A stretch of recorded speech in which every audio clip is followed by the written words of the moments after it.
We're doing so well. Everybody's already laughing about Abby's shreds. No, it's... All right, Abby, real quick, be honest with the camera here. We were both on vacation last week. Separately. No judgment, but separately. Actually, on opposite ends of the country. When was the last time you washed your hair? What's today? Wednesday?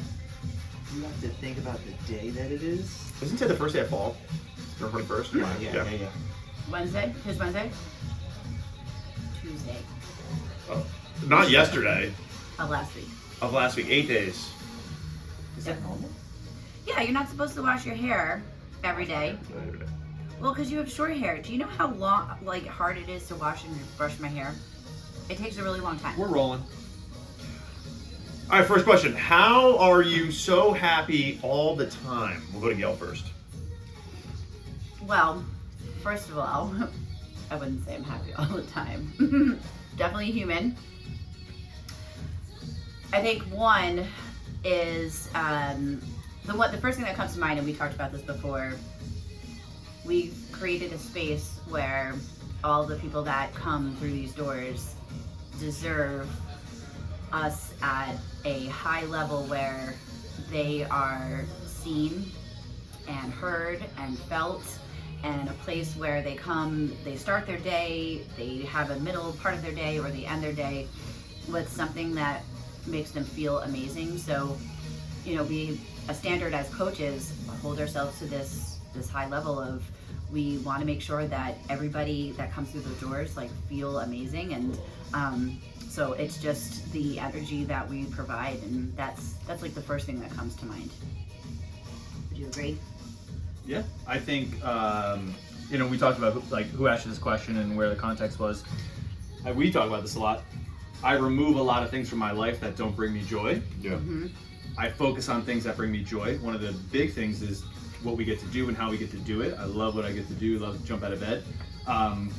Something I think we all talk about often is the ability to compartmentalize, the ability to, if I am going through some things personally, body-wise, leaving it at the door, because we talked about this, Abby, in what we do, we believe people deserve a heightened level experience where when they come in here, the space is electric, the people are electric, the vibe is electric, and we take that very seriously. Mm-hmm. So, no, we're not happy all the time. I think we do a lot of self-work through working with our coach, what we do with ourselves, and I think as we've become more mature over time, I think I can speak for all of us, is you get better at emotional regulation.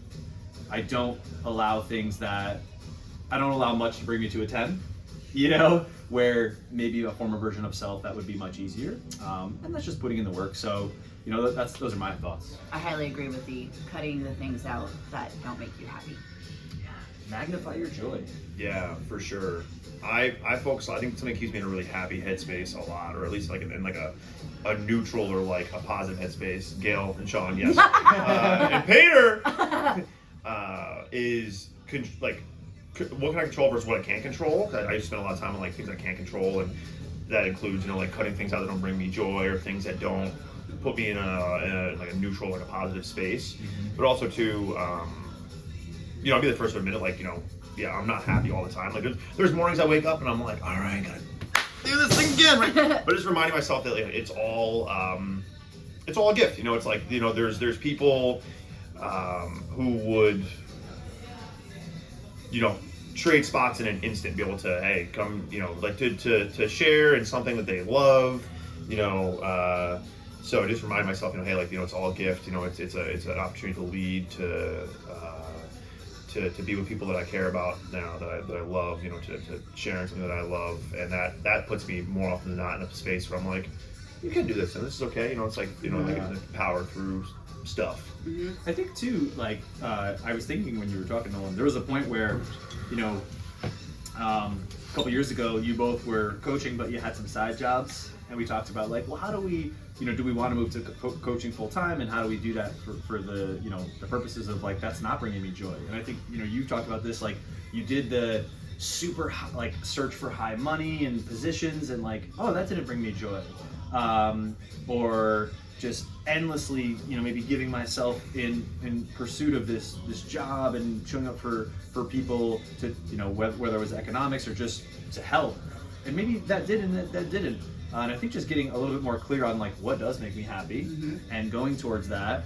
I had that thought of like, and then magnifying it, like making yourself better, making others brighter, and trying to always bring light to the situation. I think when you mention all that, I think something that can make people a lot happier just like very easily is not stretching yourself thin. I think we both say like when we were in that position 3 years ago, it's like we were stretching ourselves very thin. It was like, I think we both found joy out of what we were doing outside of here. Like when I was working for Astrid, like it was great. I socialized all the time. Like I was good at it. Like it was a good time. But it also, I was burning a candle at both ends. I'd be here early in the morning coaching, going there working again in the evening. It was just like just stretching a lot. So I think like I talked about this Al this morning. Where it's kind of like prioritizing things and being okay with like like these things don't fit in. Kind of circle around roundabout way to like we're cutting out things maybe don't add to the joy or add like fulfillment. So yeah, I think when we say adding things, I know this is a hard one, but one of the gifts that I'd love to give folks that ask that question or maybe are not in a position of where so many things make them happy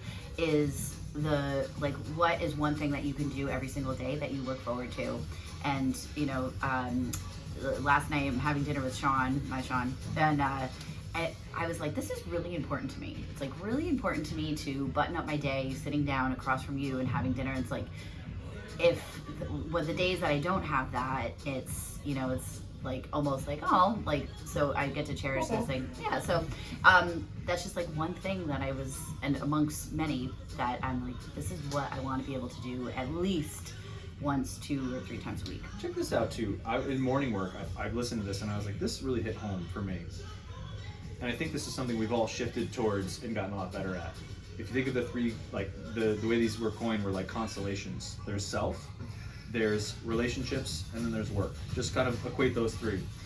And it's like, what are you prioritizing first? And I think a lot of people, whether it's like, I put work first, because that pays the bills and that does this. And it's like, and then I gotta, go to my relationships and then it's me. And it's like, I think, well, how long do you operate putting yourself last or on the back burner that your needs aren't met, you're not feeling happy, you're at the mercy of your phone, you're at the mercy of reaction, you're at the mercy of just everything, and maybe you live a job you hate, all these things, right? Like, I don't know. Not putting the most important relationship with myself, loving myself, working on myself, because if I'm better, I can show up better for, my other half, my whatever I do. And I think that's a concept that gets removed last. And then even when you do start to work on self, it's like, there's this whole journey that I think is a little bit challenging to go back down of like reparenting, loving self, like doing that, like that just, we meet a lot of people where it's like in their 40s, 50s and they want to start their journey and they're like, it's time now. Like I've been showing up for, work and kids for so long and now it's like my body's broken or hurt or I'm healthy, I don't know where I want to be. And it's like, okay, like, let's begin that journey. But happiness, we took a deep dive there. Okay. You want to do a calendar question? Do a calendar question. All right. Okay, ready? Name someone you'd like to say thank you to, and what would you thank them for? Wow. I was gonna thank Abby for washing her hair, but she hasn't in 8 days. I'm gonna go Duncan Muscle if he sees this. Duncan Muscle always ends our 10 o'clock with just this. It's almost like a faucet gets turned on double wide, and he always goes into immense gratitude for the process, the appreciation. He's very aware that he's 62 and he shares in the journey, and just like it's a beautiful thing to hear and see and feel someone just go to such a level of appreciation. And again, like maybe more of that would be beautiful in this world, But that's my one's for you, Duncan. Aw. Nolan? Not someone, something. My life class, I was finishing that up today, and I was like, man, how cool is this to kind of go back to the happiness question. I was just so happy, like finishing that. I look around, like, we're high-fiving, having a good time. People are working hard. It's cool to experience that and be a part of that and have that be a thing that happens every Monday, Wednesday, Friday. Missed it while I was away. It was cool to come back and feel that love. So thank you to you guys. Yeah, I feel like we could go here because there's so many people that thank us all the time, and I just think giving it back to them. Most recent, Tracy Lee She sent me a beautiful message yesterday, and it came at this moment, and it just like, my goodness, it touched me so deeply. And so thank you, Tracy Lee. I hope you see this. Do you want to go down or want to go right? Let's go right. Okay. I can't eat the same thing every day. Can't or won't. I'll start and come back to you because this was you. Yep. This was you, and we worked together, me as your coach, when you sought help in this arena. And if we zoom out, the person loves variety. Well, what does variety give you? There's empowering questions here. What is it about eating the same thing every day? It's boring. Or like, what are you telling yourself? What sort of story? What is the narrative around eating something similar? You know, that's just some prompts there. And if you want to share maybe your journey and how you do eat, you know, I don't want to see the same thing every day, but there's a level of consistency now with variety at play still that you found to be successful and find your joy and your happiness. But plain and simple, and this sounds silly, but it's so much easier. It's so much easier. It takes, so to backtrack, I used to get create so much stress around trying to think like, I can't eat something every single day, so like, I'm gonna eat this one day, this next day, and it just drove me a little bit too crazy where I would throw in the towel and just kind of give up. Now, every Sunday I make a big old pot of pulled chicken, and the variety I can find in that is I make it like that, and then some days I'll put Greek yogurt on it, some days I'll put tomato sauce on it, some days I'll put barbecue sauce on it. So there's very, someone told us that you use your hands a lot. So it's just easier. It takes the stress off, a little bit less thinking. It's available and prepared for me at all times, and I can create variety with that. But consistency is the key to my success, and I know that can be to everybody else's success. Do you eat the same thing every day, Nolan?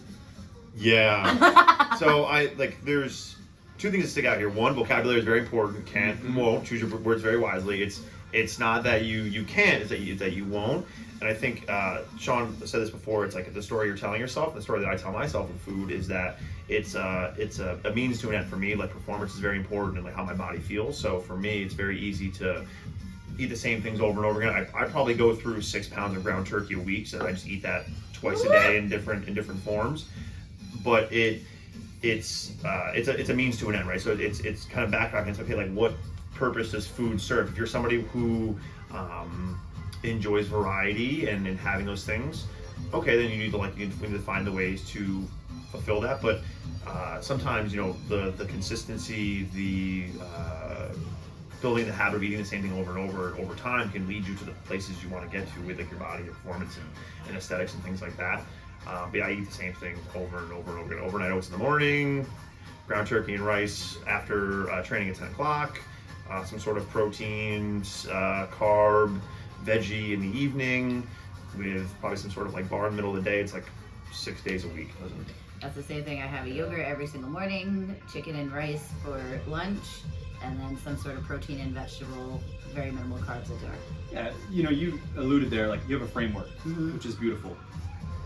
I'll end this one with kind of some hard truth. If your goal is like Nolan said, like consistent performance, if your goal is weight loss, if your goal is strength, if your goal is like anything in particular like that, you're gonna find it very difficult if you're always like in the pursuit of variety and you don't have some sort of consistency and rhythm. That to me reminds me, it's like that's like a yo-yo habit where it's like usually those that like kind of yo-yo up and down. It's like I lost 5 pounds, I gained 6 pounds. I lost 7 pounds, I gained 6. It's like it's that yo-yo. I had the like analogy in my mind of a married couple and the husband like saying I love you like like on a Monday and then doesn't say it again for 3 weeks, doesn't say it again for 3 months. It's like, well, does that other person like, well, how, like maybe I don't feel that same rhythm, versus if we develop some principles that could make me feel better about that. And you take that parallel into nutrition, it's like maybe it's the story that I need to overcome that I'm telling myself about, you know, eating a protein, a carb,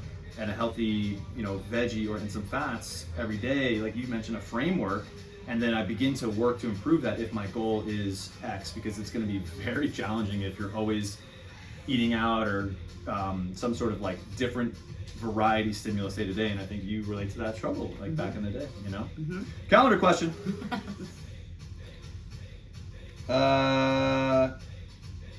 Okay. Let's see here. These ones are deep. All right. Here's a random one. All right, if you guys had the ability to fly, like Superman, Supergirl, right? Ability to fly. Flying. How would you take off? Would you be like running star, or yes. you like ground cracking below you and like shooting up into the sky? When you said fly, I saw myself run 3 steps on Yep. out. Thank you, Alex Tutello, because Alex Tutello, like mid try set, he's like, love him, sweating, grunting, getting down. He goes, bro, if you could fly, how'd you take off? And I was like, What a good Yeah, it was question. like- That is a good question. I guess that's like what you feel like a run and. Although it would be kind of fun to just be like, pew. yeah, right. Yeah. Mine would probably be like 1 step, 1 run. You know, like somebody said this morning, like they would be like how they load up, like the ground would break below them. It's like, you know, dramatic, Very dramatic. very dramatic.